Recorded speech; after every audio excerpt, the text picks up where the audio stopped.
Okay. हम बात कर रहे हैं national agricultural research system NARS की। ठीक है ना।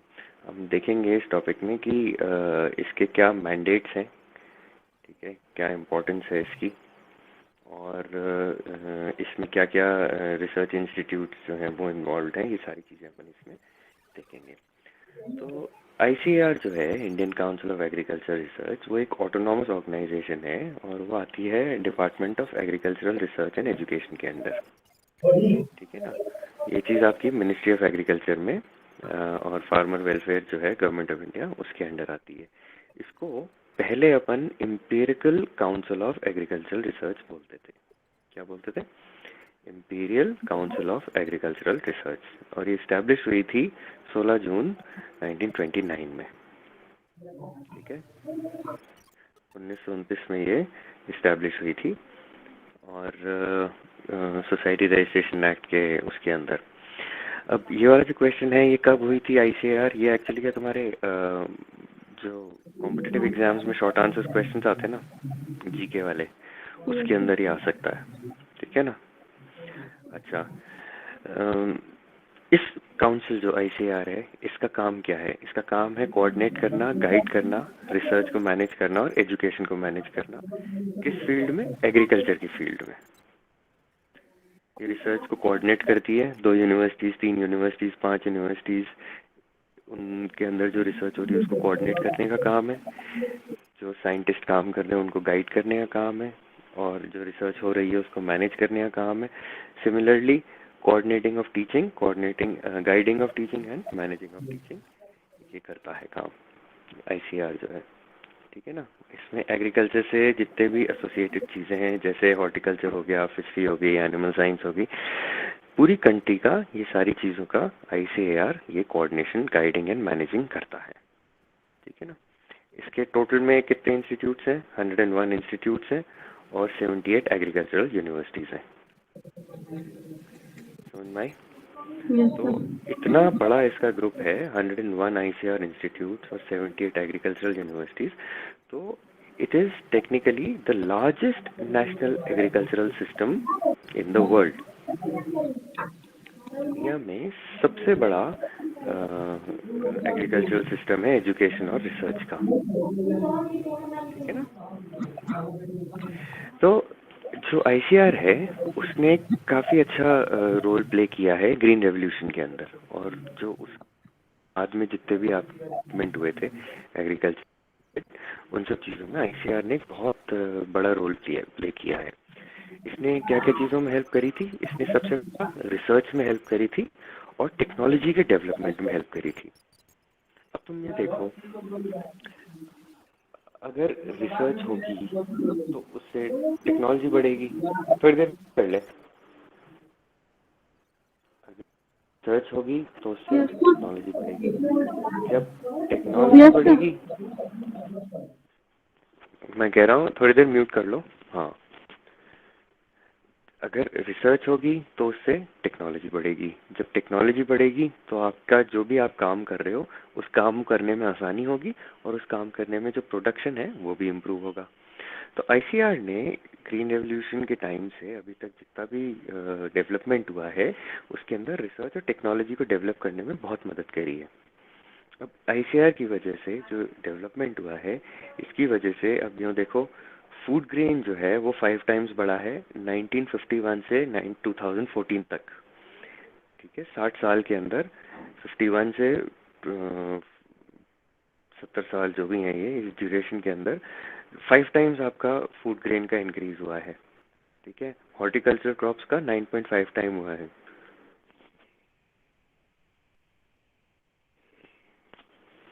फिशेस का 12.5 टाइम्स हुआ है। मिल्क 7.8 टाइम्स इंक्रीज हुआ है। और सबसे ज़्यादा आप देखो, एग्स, पोल्ट्री डिवीजन जो है आपका 39 टाइम्स इंक्रीज हुआ है। तो इमेजिन कितने लोगों को जॉब मिली होगी, इमेजिन कितना अमाउंट ऑफ मनी आ रहा होगा इसकी वजह से। एंड इस कारण से national food and nutritional security के ऊपर कितना बढ़िया इम्पैक्ट हुआ है इसका। फिर एजुकेशन के अंदर भी ICAR ने बहुत काम किया है। आईसीआर की वजह से एजुकेशन का जो लेवल है उसने अपना एक स्टैंडर्ड बनाया है। उस स्टैंडर्ड की वजह से आईसीआर ने जो अपना रूल्स एंड रेगुलेशंस बनाए हैं वो इस हिसाब के हैं कि उन रूल्स एंड रेगुलेशन की वजह से बहुत ज़्यादा स्टूडेंट्स को और फैकल्टीज़ का डेवलपमेंट हुआ है। ठीक है ना। And obviously science and technology के डिपार्टमेंट में तो ये रिसर्च के अंदर लगा हुआ ही है। आप देखो इतने सारे इसके वो हैं रिसर्च इंस्टीट्यूट्स, सब में कुछ ना कुछ अच्छी से अच्छी रिसर्च हो ही रही है ना। तो इस तरीके से आईसीआर ने बहुत ज़्यादा सपोर्ट किया है इंडिया एज अ कंट्री को। ठीक है ना। अब हम देखते हैं इसके मैंडेट क्या है। मैंडेट, इसको क्या क्या करना है, कंपलसरी चीज़ें जो इसके लिए हैं उसमें आ जाता है। पहला है plan, undertake, coordinate and promote research and technology development for sustainable agriculture. इसको क्या क्या करना है, इसको रिसर्च प्लान करनी है, टेक्नोलॉजी डेवलपमेंट के जो एस्पेक्ट्स हैं उनको प्लान करना है। ठीक है। इसको रिसर्च अंडरटेक करनी है, फिर रिसर्च कोऑर्डिनेट करनी है और फिर उस रिसर्च को प्रमोट करना है। आप किसी भी चीज़ को एकदम से नहीं कर सकते। अगर आपको खाना भी बनाना है ना तो आपको खाना बनाने के लिए भी बहुत बार सोचना पड़ता है। आप सबसे पहले प्लान करोगे कि भैया बनाना क्या है, दाल बाटी बनानी है कि राजमा चावल बनाना है, क्योंकि दाल बाटी बनाने का टोटल अलग काम होता है, राजमा चावल बनाने का टोटल अलग काम होता है। तो सबसे पहले आप प्लान करोगे। जब आप प्लान करोगे तो उसके हिसाब से आपके पास रॉ मटेरियल आएगा, फिर आप उसको बनाना शुरू करोगे, अंडरटेक करोगे उस रिसर्च को, कोऑर्डिनेट करोगे। भैया ये वाली सब्जी नहीं है, ये तू ला दे, भैया ये कुछ खत्म हो गया है तो ये तू ला दे, जरा गैस कम कर देना, ठीक है ना, मैं ये सब्जी काट रही हूँ। तो इस तरीके से आप कोऑर्डिनेट करते हो और फिर आपको रिसर्च प्रमोट भी करनी पड़ती है। अगर आप बहुत अच्छा बना रहे हो तो आप लोगों को चखाओगे भी तो सही। तो इसी तरीके से आईसीआर का जो मैंडेट है वो ये 4 पॉइंट्स हैं। उसको प्लान करनी पड़ती है रिसर्च और टेक्नोलॉजी डेवलपमेंट, उसको अंडरटेक करना पड़ता है रिसर्च, उस टेक्नोलॉजी को डेवलप करने के लिए जो भी काम होता है वो उसे अंडरटेक करना पड़ता है मतलब कोऑर्डिनेट करना पड़ता है 2-4 एजेंसीज के बीच में, जिससे कि raw material one place to another time से पहुंच जाए और रिसर्च में रुकावट ना आए। और प्रमोट करना पड़ता है कि जो भी चीज़ उसने डेवलप करी है वो चीज़ डेवलप करके उसको दूसरे ऑर्गेनाइजेशंस को बताना भी पड़ता है कि भैया देखो हमारी ये वाली रिसर्च है। जो किसान है उनको बताना पड़ता है भैया देखो हमारी ये वाली रिसर्च है। तो इस तरीके से वो काम करता है। फिर सेकंड पॉइंट क्या करता है, वो करता है it helps to aid impart and coordinate agricultural education resource development. HRD human resource development जो है अपना ह्यूमन एक अगर एग्रीकल्चर से एसोसिएटेड लोग बाग आ रहे हैं तो वो एग्रीकल्चर से एसोसिएटेड ह्यूमन रिसोर्स में आएंगे। अब अगर उनके पास नॉलेज ही नहीं होगी तो वो एग्रीकल्चर हमारे को मदद कर पाएंगे? मेरे को तो नहीं लगता कर पाएंगे। हिस्ट्री ज्योग्राफी का बंदा है और उसको मैं अगर किसानों के पास भेज दूं ये एग्रीकल्चर से एसोसिएटेड कोई काम के लिए, तो वो नहीं कर पाएगा, उसको बहुत दिक्कत आएगी क्योंकि उसको सब्जेक्ट मैटर की नॉलेज ही नहीं है ना। तो आईसीआर क्या करता है, वो हेल्प करता है, एड करता है, इम्पार्ट करता है, देता है और कोऑर्डिनेट करता है एजुकेशन को भी एग्रीकल्चर से एसोसिएटेड। फिर वो फ्रंटलाइन आपकी जो वो होती है extension extension for technology application adoption knowledge management and capacity development for agri based rural development. इसके अंदर जितने भी आपकी एक्सटेंशन की नॉलेज है और जितनी भी आपकी टेक्नोलॉजी आपने डेवलप करी है उस टेक्नोलॉजी को वो गांव में जाके, किसानों में जाके, शहर के अंदर भी बहुत सारे एस्पेक्ट्स होते हैं एग्रीकल्चर से एसोसिएटेड, उनके अंदर उन सबको वो इन्फॉर्म करने का भी काम करता है कि भाई ये वाली हमारे पास नई टेक्नोलॉजी आई है, आप इसको देखिए, आप इसको अडॉप्ट करिए और हमें बताइए कि हम उसको कैसे इम्प्रूव कर सकते हैं। फिर किसान उसको अप्लाई करता है उस टेक्नोलॉजी को अपने खेतों के अंदर, उसको लगता है बहुत अच्छी है तो वो और लोगों को इन्फॉर्म करता है, वो टेक्नोलॉजी खरीदी जाती है, उससे सरकार को और जो बना रहा है उसको दोनों को पैसे मिलते हैं, किसानों को भी एडवांटेज होता है ना।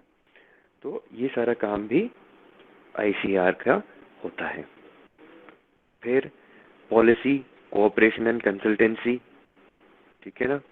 अब पॉलिसी मेकिंग कितनी जरूरी चीज है, बिना पॉलिसीज के तो कोई भी काम नहीं होगा। कोऑपरेशन एंड कंसल्टेंसी, खुद सोच के देखो, अगर कोऑपरेशन नहीं होगा तो ऑर्गेनाइजेशन के बीच में तो कोई रिसर्च हो सकती है। अगर मैं सोचता हूँ कि एग्रीकल्चर डिपार्टमेंट में मैं रिसर्च कर लूँ कोई बड़ी तोप वाली, तो मैं बिना बायोसाइंस डिपार्टमेंट के ये काम नहीं कर सकता। क्यों? क्योंकि सारे इक्विपमेंट और इंस्ट्रूमेंटेशन जो है वो बायोसाइंस डिपार्टमेंट के पास है। तो एग्रीकल्चर डिपार्टमेंट और बायोसाइंस डिपार्टमेंट के बीच कोऑपरेशन होना बहुत जरूरी है। सिमिलरली कंसल्टेंसी, अगर मैं सोचता हूँ कि मैं सारे काम अकेले ही कर लूँ तो भाई बड़ी मुश्किल चीज़ हो जाएगी ना, क्योंकि बहुत सारे एस्पेक्ट्स हैं केमिस्ट्री के जो मेरे को नहीं पता है, बहुत सारे एस्पेक्ट्स हैं प्रोटियोमिक्स के जो मुझे नहीं पता है। ठीक है, मैं अपना पोर्शन माइक्रोबायोलॉजी का जानता हूँ, लेबोरेटरी के अंदर कैसे माइक्रोब्स आइसोलेट करना है, कैसे उनकी टेस्टिंग करनी है, कैसे उनके बारे में इंफॉर्मेशन निकालनी है, वो मैं जानता हूँ। बहुत सारे टेस्ट ऐसे हैं जिनके अंदर केमिकल्स जो होते हैं वो या तो बने बनाए आते हैं या बनाने पड़ते हैं, तो वो केमिस्ट्री का पार्ट आ जाता है। तो उसके अंदर मुझे जो केमिस्ट्री डिपार्टमेंट है उनसे कंसल्ट पड़ेगा, है ना। तो कोई भी पॉलिसी बिना कोऑपरेशन के, बिना कंसल्टेंसी के नहीं होता है।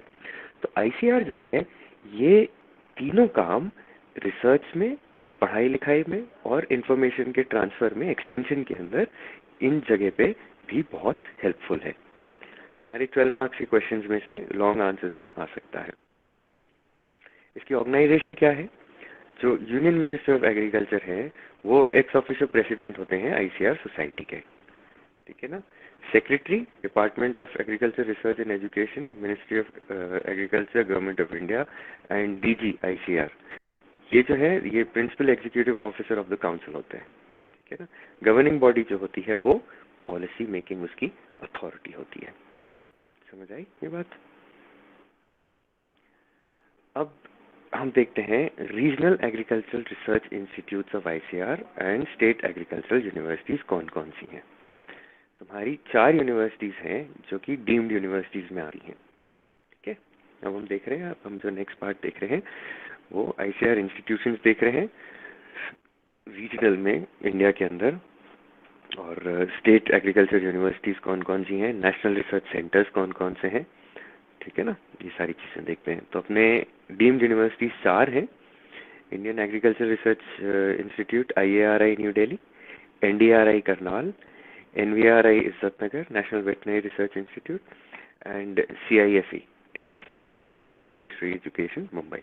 ये डीम्ड यूनिवर्सिटीज आती हैं। 64 अलग अलग जगह पे। अपने जोधपुर में अच्छा है, एरिजोन रिसर्च इंस्टीट्यूट है एक जोधपुर का। फिर भोपाल में इंस्टीट्यूट ऑफ एग्रीकल्चरल इंजीनियरिंग है, ये अच्छा है। नागपुर में कॉटन रिसर्च का है इंस्टीट्यूट, ठीक है। कोचिन में फिशरी टेक्नोलॉजी का है। कोचिन वाला क्वेश्चन काफ़ी बार मैंने देखा हुआ भी है एग्जाम्स के अंदर। फिर इस तरीके से आपके करते करते टोटल में 64 आईसीआर के इंस्टीट्यूशंस हैं। तुम देखते जाओ, तुम्हारे कोई जानकार का घर अगर मिले तो मेरे को बताओ, कोई है इन शहर में जहाँ पे तुम्हारे कोई जानकार का घर है?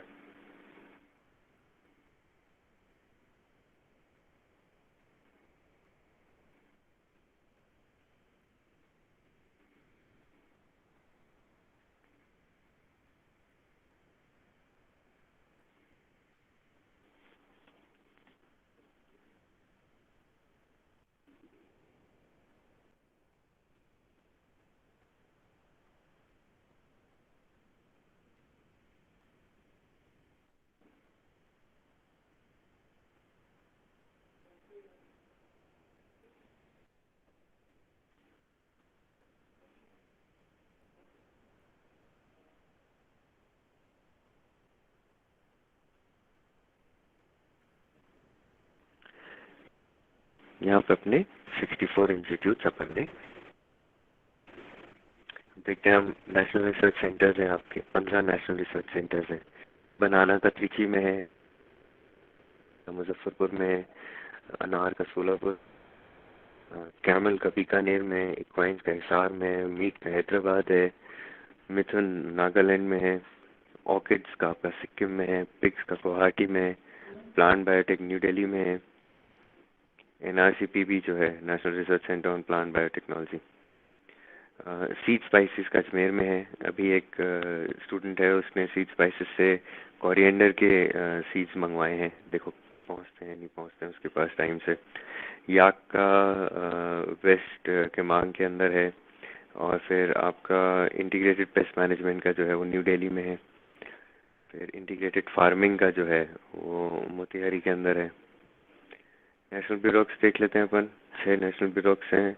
Plant genetic resource new Delhi में है। Agriculture important micro organism Mau के अंदर है, यूपी के अंदर। इसके अंदर होपफुली हमारा एक माइक्रोब रजिस्टर करेंगे हम इस वाले के अंदर, national bureau of agriculture important micro organism के अंदर। फिर इंसेक्ट रिसोर्सेज का जो है वो बेंगलुरु में है। Soil survey and land uses planning जो है वो नागपुर है। एनिमल जेनेटिक रिसोर्स करनाल है। फिश जेनेटिक रिसोर्स जो है वो लखनऊ है। फिर डायरेक्टरेट्स हैं जो अपने प्रोजेक्ट डायरेक्टरेट्स हैं वो 13 है। ग्राउंडनट रिसर्च पे जूनागढ़ में है। सोयाबीन जो है वो इंदौर में है। रेपसीड एंड मस्टर्ड जो है वो भरतपुर में है। भरतपुर वाला बहुत बड़ा है, मस्टर्ड सीड वाला जो है वो मैं देख के भी आया हूँ। मशरूम रिसर्च सोलन में है। Onion and garlic research Pune में है। कैशू रिसर्च पुतूर में है। Medicinal and aromatic plant research Anand है। Floriculture research Poona. Wheat research Jabalpur. Foot and mouth disease Mukteshwar.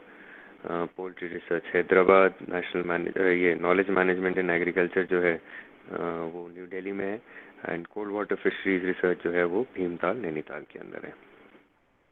फिर आपकी एग्रीकल्चर यूनिवर्सिटीज़ आ जाती हैं इंडिया के अंदर। आपकी इनकी यूनिवर्सिटीज़ की डेट, ईयर ऑफ इस्टेब्लिशमेंट और नेम ऑफ द यूनिवर्सिटी यहाँ दे रखा है स्टेट वाइज।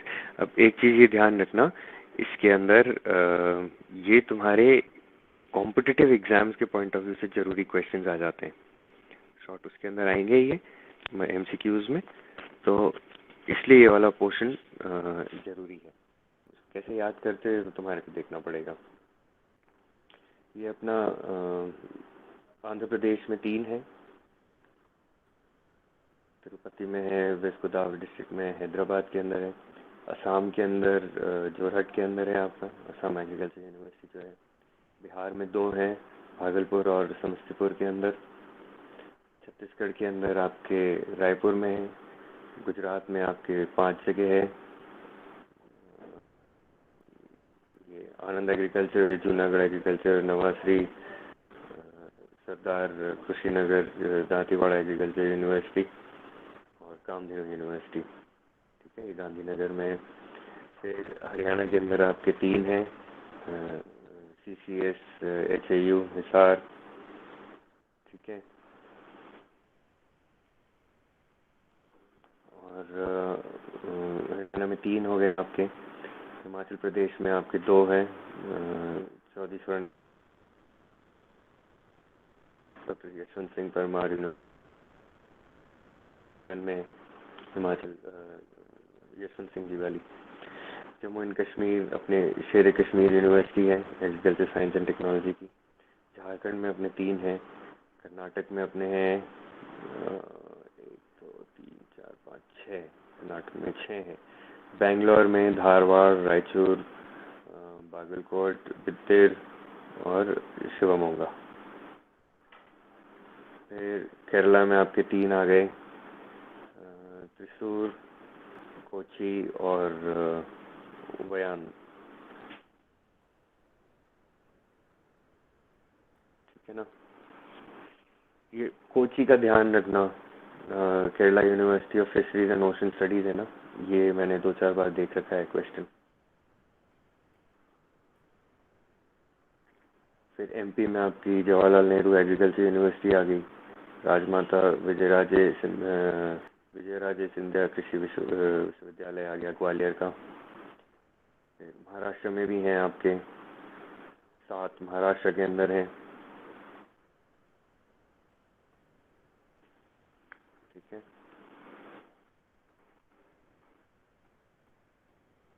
मणिपुर में इम्फाल में है। नागालैंड खुद की नागालैंड यूनिवर्सिटी है, न्यू दिल्ली में तो अपना IRI है ही, पूसा, न्यू दिल्ली। फिर उड़ीसा, पंजाब, राजस्थान में देखो, अपने राजस्थान में एग्रीकल्चर यूनिवर्सिटी है, जोधपुर, कोटा। फिर उदयपुर, महाराणा प्रताप MPUIT जो है उदयपुर की, बड़ी फेमस है। फिर श्री कृषि करण नरेंद्र एग्रीकल्चर यूनिवर्सिटी जौबनेर में है। फिर स्वामी केशवानंद राजस्थान एग्रीकल्चर यूनिवर्सिटी बीकानेर में है। अपनी यूनिवर्सिटी भी है इसके अंदर, जहाँ से हम वो करवाते हैं, Rajasthan university veterinary animal science है बीकानेर की। फिर तमिलनाडु में आपके 4 हो गए, तेलंगाना के अंदर आपके 2 हो गए, यूपी के अंदर बहुत सारी हैं, अलीगढ़ मुस्लिम यूनिवर्सिटी हो गई, BHU हो गई। इन सब में ना कुछ ना कुछ एग्रीकल्चर से एसोसिएटेड अपना काम होता है इन सारी यूनिवर्सिटीज़ के अंदर। उत्तराखंड देख लो, उत्तराखंड में भी 3 हैं, वेस्ट बंगाल में 4 हैं। ये सारी जो इन्फॉर्मेशन है ये विकिपीडिया और ICAR की जो लिस्ट है वहाँ से अवेलेबल करवाई गई है, ठीक है ना। कुछ यूनिवर्सिटीज़ इसके अंदर प्राइवेट हैं, कुछ यूनिवर्सिटीज़ के अंदर गवर्नमेंट है, ठीक है। अब हम आते हैं मेन चीज़ पे जिस पे हमारे को बात करनी है, consultative groups on international agricultural research. अब एम क्या है कि सिर्फ इंडिया ही इम्प्रूव करे, ऐसा तो एम हो नहीं सकता। जरूरी तो नहीं कि आप सिर्फ और सिर्फ इंडिया एज ए कंट्री को ही इम्प्रूव करो। आपको तो बहुत सारी कंट्रीज हैं ऑल ओवर द वर्ल्ड है जिनके साथ में आपको ट्रेड करना है। जब आप ट्रेड करोगे तभी तो आपके पास पैसा आएगा। जब आपके पास पैसा आएगा तभी तो आप की जो क्या बोलते हैं, ग्रोथ अच्छी होगी एक कंट्री की, है ना। तो पैसा आएगा तभी ग्रोथ होगी। अब वो पैसा आएगा कहाँ से? पैसा तो आपके इंटरनेशनल कोलैबोरेशन से आएगा, इंटरनेशनल रिसर्च से आएगा। जब आप टेक्नोलॉजी ट्रांसफ़र करोगे तभी तो आपके इम्प्रूव करने के चांसेस बढ़ेंगे।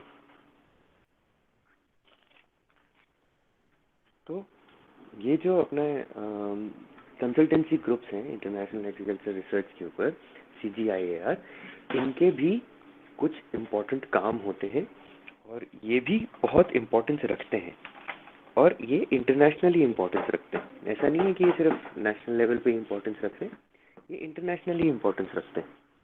तो इसके अंदर क्या होता है कि इनके मैंडेट क्या है? इनका मैंडेट है to achieve sustainable food security and to reduce poverty in developing countries through scientific research and research related activities in the field of agriculture, forestry, fishery. Food security achieve करनी है। कैसी food security? जो कि sustainable हो, जो कि harm ना करे। इनको क्या करना है? पॉवर्टी रिड्यूस करनी है, ठीक है। पॉवर्टी रिड्यूस का मतलब ये हुआ कि कोई भी भूखा ना रहे, ठीक है ना। कहाँ पर करना है? डेवलपिंग कंट्रीज के अंदर करना है। किस तरीके से करना है? Scientific research and research related activities को यूटिलाइज कर, किसमें? इन the field forestry, fishery, policy and environment में।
चलो, इसका जो मैंडेट है कंसल्टेटिव ग्रुप्स का, वो क्या है कि हमारे को फूड सिक्योरिटी लानी है और पॉवर्टी रिड्यूस करनी है डेवलपिंग कंट्रीज़ के अंदर। हम इसको किस तरीके से करेंगे? साइंटिफिक रिसर्च के थ्रू करेंगे और रिसर्च रिलेटेड एक्टिविटीज़ के थ्रू करेंगे, एग्रीकल्चर और एग्रीकल्चर से एसोसिएटेड सारे काम के अंदर। तो रिसर्च, ये जो एग्रीकल्चर से एसोसिएटेड रिसर्च है, ये इनफैक्ट देखा जाए तो कोई सी भी रिसर्च ये क्यों मैटर करती है, इसकी इम्पोर्टेंस क्या है? अब तुम देख रहे हो, और ये बहुत टिपिकल सा सवाल है कि भाई रिसर्च क्यों करनी है हमारे को। बहुत सारे जने हैं जिनको मैं जानता हूँ जो खुद रिसर्च हैं, लेकिन वो रिसर्च को मानते ही नहीं है। उनके हिसाब से जब तक उनके हिसाब से काम ना हो रहा हो तब तक वो रिसर्च में नहीं आता है, वो रिसर्च गलत है। मैं जानता हूँ ऐसे जनों को। तो रिसर्च की इम्पोर्टेंस क्या होती है भाई? हम देख रहे हैं इस वक्त खाने के प्राइसेस कितने बढ़ रहे हैं। ग्लोबल जो तुम्हारा क्लाइमेट है वो कितना ज़्यादा चेंज हो रहा है। अभी तुमने नोटिस किया होगा बारिश के भी महीने जो हैं वो कुछ महीने ऊपर नीचे हो रहे हैं। गर्मी की ड्यूरेशन बड़ी अजीब सी हो गई है। तुमने नोटिस किया हो नहीं किया हो मुझे नहीं पता, पर होली तक आपका स्वेटर चढ़ा रहता था आज से 5-6 साल पहले तक। करा है कभी ये नोटिस गीतांजलि? Yes sir. और अभी रिसेंटली तुमने देखा होगा कि होली से एक महीना पहले ही लोग बस स्वेटर उतार के वो कर लेते हैं। हमें याद है जब हम छोटे थे तो होली के अंदर जो खेलने वाला होली का दिन होता था ना, उस दिन भी पानी ठंडा लगा करता था। यस पर ये था कि भाई होली आई और एकदम से तो अपन एक वेदर पैटर्न का चेंज देख रहे हैं। दिवाली देख लो। दिवाली, मैं जब छोटा था, तुम्हें अगर याद होगा, तुम्हारे भी जब तुम भी छोटे थे, तो दिवाली की शाम को जब पटाखे उड़ाने जाते थे तो स्वेटर वेटर डाल के जाया करते थे। आजकल आप बड़ा आराम से अच्छा सा स्मार्ट सा कुर्ता पजामा पहन के और दिवाली के दिन तैयार होके बाहर निकल सकते हो। स्वेटर वेटर की जरूरत नहीं थी। मुझे तो वो भी दिवाली के दिन याद है जब अजमेर के अंदर धुंध हुआ करता था। हम पापा के साथ में स्कूटर पे जाया करते थे दिवाली के, जब दादा दादी से मिलने जाते थे ना हम लोग, तो बिल्कुल ठिठुर जम जाती थी हमारी। तो वेदर पैटर्न भी बहुत ज़्यादा चेंज हो रखा है। एनर्जी क्राइसिस देख लो तुम। पेट्रोल के प्राइस कितने बढ़ गए, 107 रुपये लीटर, सोचो, है ना? तो ये जो सारे फैक्टर्स हैं, ये तो फूड प्राइस आपकी इंक्रीज हो रही है, क्लाइमेट चेंज हो रहा है, गर्मी बढ़ रही है, सर्दी बढ़ रही है, और एनर्जी का क्राइसिस है, पेट्रोल के प्राइसेस बढ़ रहे हैं। ये सारी चीज़ें एक अलग तरीके का चैलेंज है दुनिया को, और उस चैलेंज के साथ में एक अलग तरीके की अपॉर्चुनिटी दी है दुनिया को। ठीक है? और चैलेंज क्या है, अपॉर्चुनिटीज क्या है? नेचुरल रिसोर्स के मैनेजमेंट की। आपको जो आपका नेचुरल रिसोर्स है उसको मैनेज करना है। क्यों? एक चीज ध्यान, energy can neither be created nor it can be destroyed, it can only change it's form. Energy जो है उसको तुम बना नहीं सकते, उसको तुम तोड़ नहीं सकते, लेकिन वो सिर्फ एक फॉर्म से दूसरे फॉर्म के अंदर कन्वर्ट हो सकती है। तो अब अगर हमारे को एनर्जी चाहिए तो हमारे को एनर्जी तो नेचुरल रिसोर्सेज से मिलेगी। नेचुरल रिसोर्सेज में तुम्हारे फॉरेस्ट आ गए, ट्रीज आ गए, कोयले की खदान आ गई। ये सारी चीज़ें जो है ये एक तरीके से जो अपना एनवायरनमेंट है उसको डिस्ट्रॉय कर रही है। ठीक है ना? अब हुआ क्या है, एक कंसेप्ट होता है US$ पर डे का। 2 US$ आज की तारीख में हो गए आपके करीब करीब 150 रुपये। 150 रुपये में आप गीतांजलि क्या कर सकते हो एक दिन के अंदर?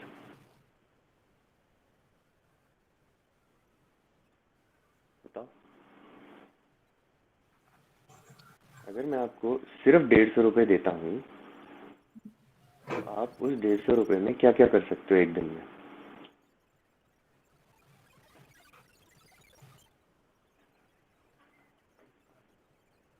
आप 150 रुपये में टेक्निकली कुछ भी नहीं कर पाओगे। आपको खाने को नहीं मिलेगा 150 रुपये में। आप कितना, 150 रुपये महीने कितना हो गया? 4,500 रुपये महीना हो गया। ₹4,500 महीना तो बहुत कम अमाउंट होता है ना? तो 4,500 में अगर आपको अपना किराया भी देना है तो कैसे मैनेज करोगे?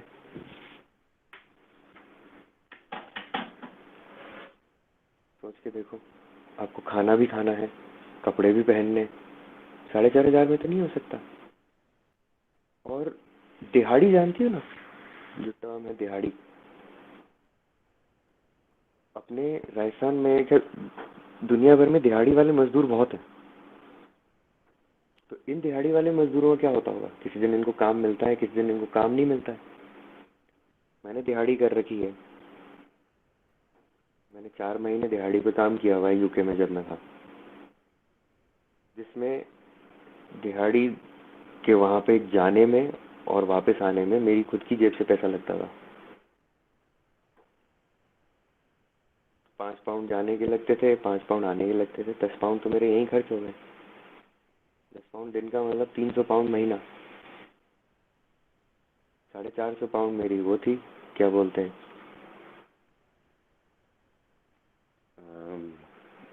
हाउस रेंट था, घर का किराया। तो $2 के अंदर दिन भर में कुछ नहीं हो सकता, बहुत कम अमाउंट है।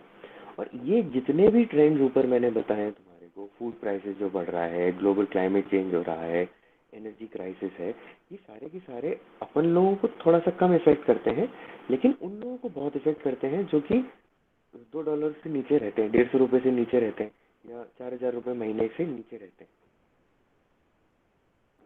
एंड 3/4, 3/4 इसमें से आपके रूरल एरिया में रहते हैं, गांव में, जो किसी ना किसी तरीके से एग्रीकल्चर के ऊपर उनका डिपेंडेंस है। ठीक है ना? तो इसलिए थोड़ी बहुत रिसर्च के अंदर यूटिलाइज करना अपनी एनर्जी को जरूरी हो जाता है। आगे देखो, furthermore, higher food and energy prices will force poor consumers to make trade off in their spending, drastically reducing their possibilities for improve wellbeing. अब अगर आदमी गरीब है तो वो या तो अपनी हेल्थ पे ध्यान देगा या अपने खाने पे ध्यान देगा। पहले तो वो अपने खाने पे ही ध्यान देगा। ठीक है ना? सबसे पहली उसकी प्रायोरिटी तो यही रहेगी कि उसको खाने पे ध्यान मिल जाए। फिर जब वो जिंदा रहेगा, भूखा नहीं मरेगा, तभी तो वो अपनी हेल्थ के ऊपर ध्यान दे पाएगा। क्लाइमेट का तुम देख लो, क्लाइमेटिक कंडीशंस अगर ऐसे ही बुरी होती गई तो पानी की,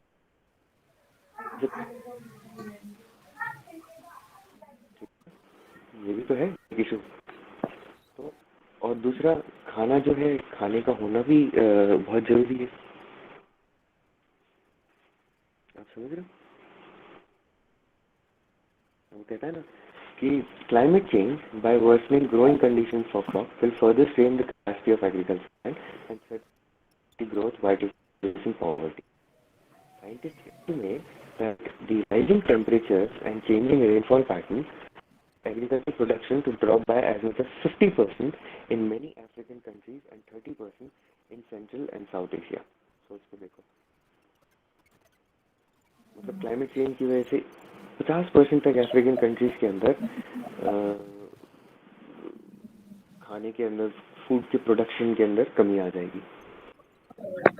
तो इसी कारण से ये अपन जो बोलते हैं strengthen investment in agriculture science at national and international level is essential.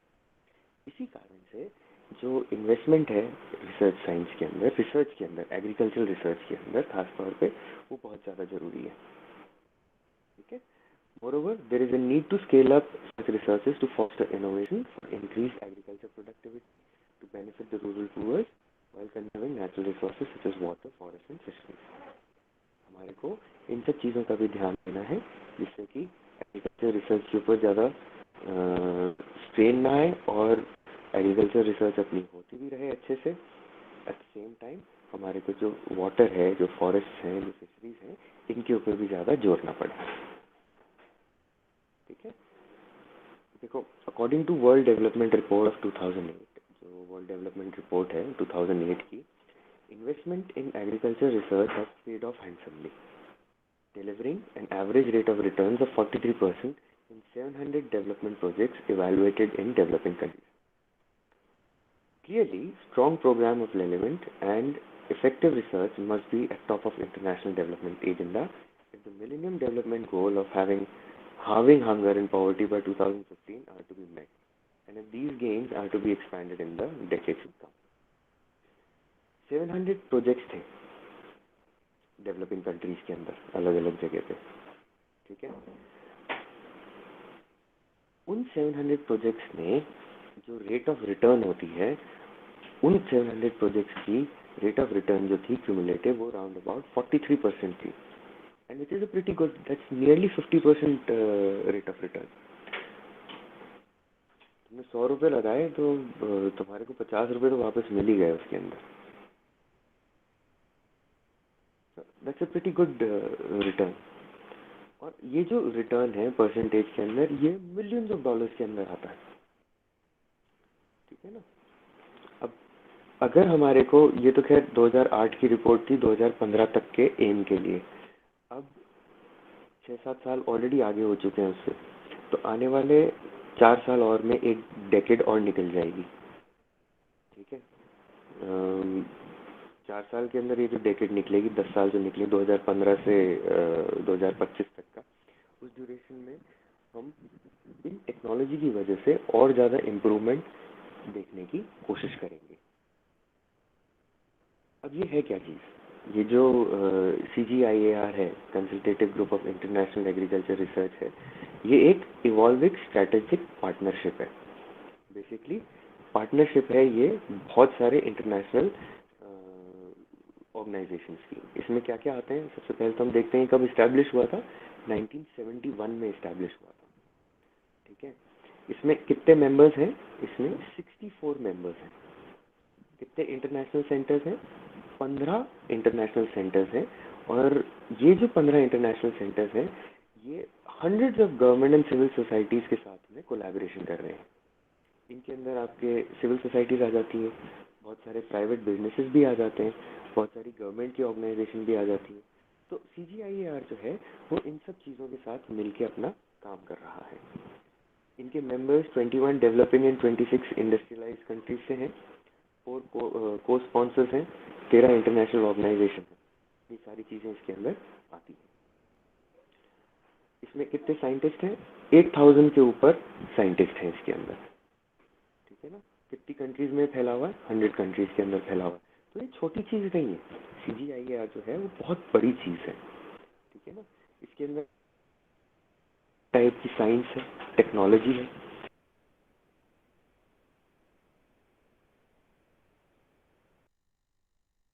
सहायता करना और फूड सिक्योरिटी लेकर आना, ह्यूमन न्यूट्रिशन और उनकी जो हेल्थ उसको इम्प्रूव करना, इनकम को इम्प्रूव करना, और जो तुम्हारा सबसे इम्पोर्टेंट जो है, नेचुरल रिसोर्सेज जो है प्रॉपर हो,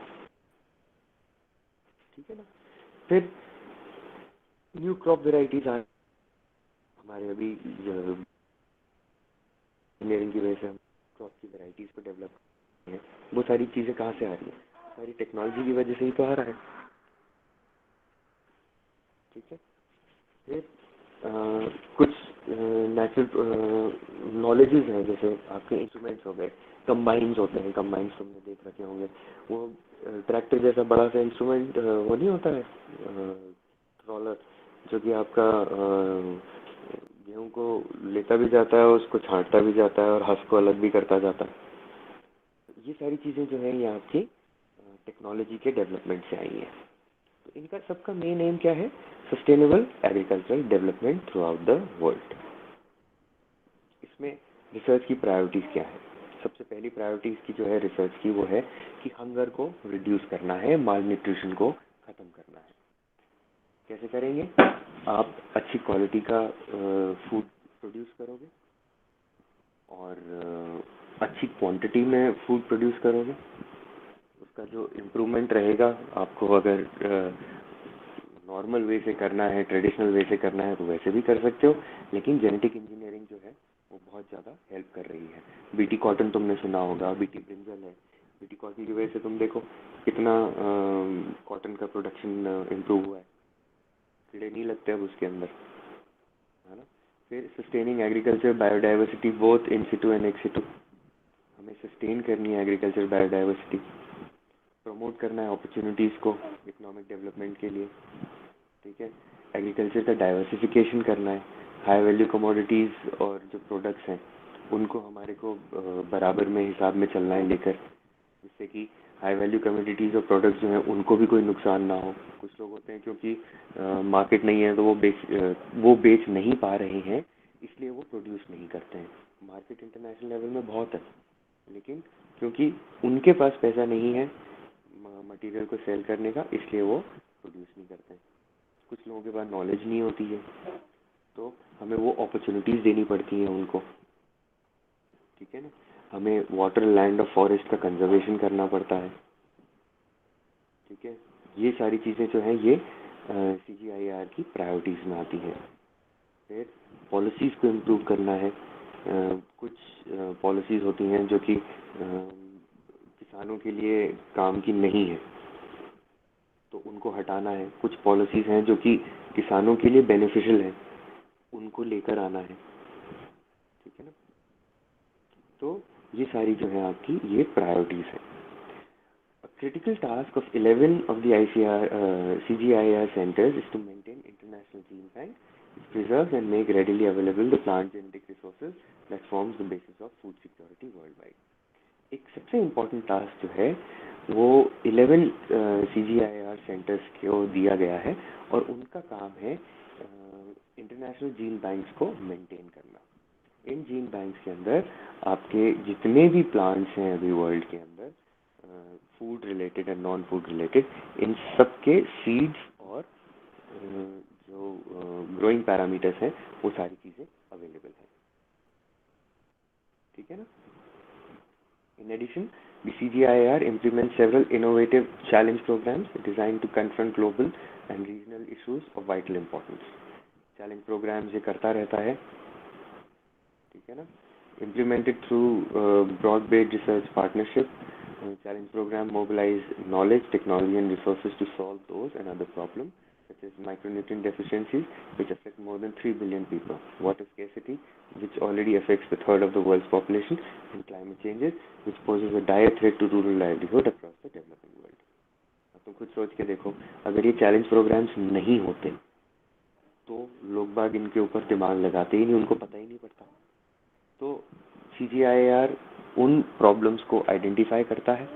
प्रॉब्लम्स को आइडेंटिफाई करने के बाद में वो उसके अंदर क्या क्या चैलेंजेस हैं, उन चैलेंजेस को एक प्रोग्राम में कन्वर्ट, और जो होते हैं उन चैलेंजेस को पूरा करते हैं, पूरा करने की कोशिश करते हैं। तो जब वो चैलेंजेस पूरे होते हैं तो जो रिजल्ट आता है, उस रिजल्ट से आपके क्रॉप का और फलाना और ढिमाका का, टेक्नोलॉजी का और इन सब चीज़ों का इम्प्रूवमेंट होता है, ठीक है ना। The CGIAR is constantly striving during to management initiatives in progress designed in this rapidly changing external environment criteria. The CGIAR is positioned to deliver new knowledge which will deliver possible results. The initiative will culminate in forward-looking strategy for CGIAR. जैसा मैंने बताया तुम्हें, ये जितना भी काम अभी तक अपन ने देखा है, CGIAR इसके ऊपर अपने आप को खुद को भी इम्प्रूव करता रहता है, ठीक है ना। ये जो है CGIAR ये सारी कंट्रीज के लिए ओपन है, सब टाइप की ऑर्गेनाइजेशन के लिए ओपन है, ठीक है। तो तुम भी अगर चाहो तो तुम इसके अंदर अपने प्रोजेक्ट का वो डालकर इनसे फंड मांग सकते हो। अब 2007 तक इन्होंने $506 मिलियन का एक्सपेंडिचर किया था, ठीक है ना। अब क्या हुआ, अगर ये CGIAR जिसको अपन बोलते हैं, अगर इसको इन्वेस्टमेंट नहीं मिलेगा, अगर इसको पैसे नहीं मिलेंगे, तो वर्ल्ड पॉपुलेशन जो रिसर्च के द्वारा बढ़ावा दिए जाने पे जो प्रोडक्शन हुआ है फूड का, वो आज की तारीख में 4 से 5% कम हुआ होता, ठीक है। जो डेवलपिंग कंट्रीज हैं वो 7 से 8% लेस फूड प्रोड्यूस कर रही होती। फीड ग्रेन और जो वर्ल्ड फूड ग्रेन है और फीड ग्रेन है, इनके जो पैसे थे वो आज की तारीख में, अगर CGIAR ने रिसर्च नहीं करी होती इन सब चीज़ों के ऊपर, तो आज की तारीख में इनकी जो प्राइस थी वो 18 से 21% तक ज़्यादा हुई भी होती। 13 से 15 मिलियन चिल्ड्रन जो थे आज की तारीख में, उससे भी 13 से 15 मिलियन उसमें ऐड कर लो, इतने बच्चे और ज़्यादा मालनरिश होते हैं। ठीक है ना। तो इन्वेस्टमेंट ये करता है, प्राइवेट पब्लिक इन्वेस्टमेंट जो है, पब्लिक जो है वो CGIAR के अंदर इन्वेस्ट करती है और CGIAR रिसर्च में इन्वेस्ट करता है। और क्योंकि वो रिसर्च में इन्वेस्ट करता है, इसलिए वर्ल्ड के अंदर खाने की कमी धीरे धीरे कम हो रही है। कंपैरेटिवली जो पहले थी उससे तो कमी हो रही है, पर लफड़ा क्या है, हमारी पॉपुलेशन भी बढ़ रही है। तो वो जो पॉपुलेशन जो इंक्रीज हो रहा है उसके साथ अलग लफड़ा हो जाता है। इसके बेनिफिट्स क्या हैं? सबसे बड़ी बात तो ये है कि एनवायरनमेंट से एसोसिएटेड जितने भी चैलेंजेस हैं और डेवलपमेंट से एसोसिएटेड जितने भी चैलेंजेस हैं, उनको ये डायरेक्टली कन्फ्रंट करता है, उनके ऊपर ये काम करने की कोशिश करता है। ठीक है ना। तो गरीबों के लिए और प्लैनेट के लिए ये सबसे बड़ी बात है। ठीक, देखो ना, ये लिखा है CGIAR research is much broader than agriculture productivity alone, encompassing a range of initiatives related to water, biodiversity, forest, fisheries and land conservation. तो ये इन सब चीज़ों के ऊपर काम करता है। इसके जो अपन डिटेल्स में वो है, वो अपन अब नेक्स्ट क्लास के अंदर देखेंगे।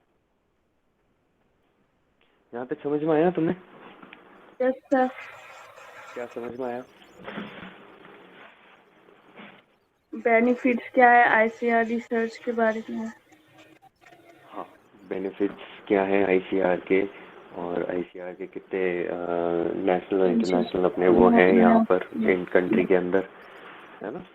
फिर अपन ने देखा कि CGIAR क्या होता है, क्या इम्पोर्टेंस होती है CGIAR की, इंटरनेशनल रिसर्च की क्या इम्पोर्टेंस है, इंटरनेशनल रिसर्च की क्या इम्पोर्टेंस है।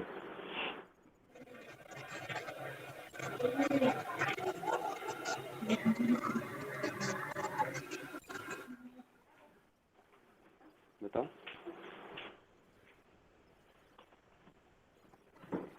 इंटरनेशनल रिसर्च की क्या एडवांटेजेस होते हैं, ये बताओ मुझे।